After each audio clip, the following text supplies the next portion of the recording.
Today we're going to create a semi-abstract face, and to do that we're going to start by using a distortion app. But first of all, I need a really interesting reference face. What about mine, Tara? Okay, I'll use your face to show how the distortion app works. I'm going to use another face to actually draw. So here you can see I've got the app open, and there's little buttons at the bottom that let you do things like I can put the cursor over an eye and I can make it bigger or smaller, and then I can move things around depending on which tool I use. And then when you've got that looking how you want it, I then start, well, I've actually picked another picture because, to be honest, that really didn't do it for me, that one. Why? I can't think why. So I'm using a picture of a blonde lady, and I've actually squished her face, but I'm not using that. I'm not using that and copying it exactly. I'm just using that for inspiration. So I thought it looked a bit too squat, so I'm making it a lot longer. And what I've done is just done a base layer of watercolour to use like an underpainting, I guess. And then I start with the Neocolor pastels. Are these oil pastels? These are wax pastels. Right. And these are actually water-soluble ones. You can get both. You can get ones that aren't and are, but it doesn't really matter for this because I'm not using them with water. But I'm starting with the darks, and I'm using a lot of purples. So I'm not going for realistic colours. This is going to be very bright, very punchy, oranges, purples, that sort of thing. So like I said, I've started with the very darks, and now I'm going for the, slightly lighters. So the oranges and reds and that sort of thing. And I'm just sort of building those up, not knowing exactly where I'm putting things, but I'm following the light and shadow on the picture, but choosing my own colours, if that makes sense. So you're working more with tone than you are Yes. worrying about colours. Yes. Yeah. I know the colours I want to use, and it's not the ones in the picture. And I say I'm not going for the true shape of the face. I'm just using that as inspiration.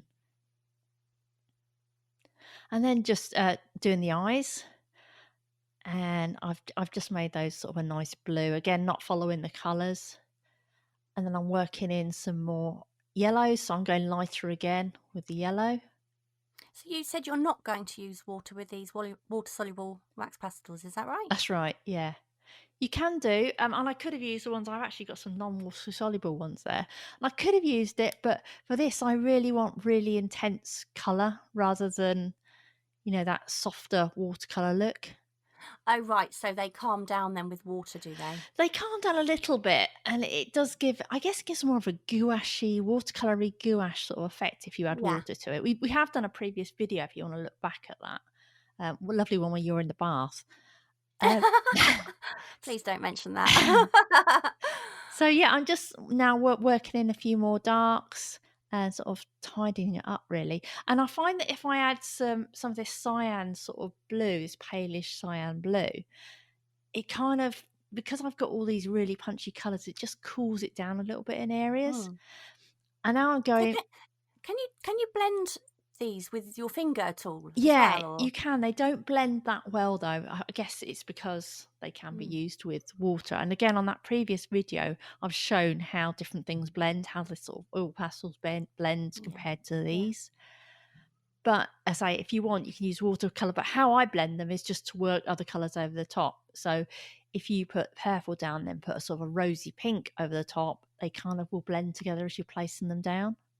Those black lines really do make such a difference, don't they? Yeah, and this is probably more now what I'm showing is more true to colour. It's much more punchy than in the video because it's very hard to light.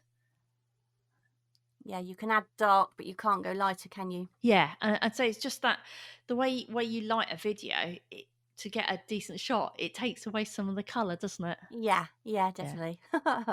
Fantastic. I'm inspired. Why not check out our previous videos and don't forget to subscribe so you never miss your Art Kick Sunday. Meanwhile, you can check out our podcast and find the creative challenges we have coming up at www.kickinthecreatives.com. Back soon.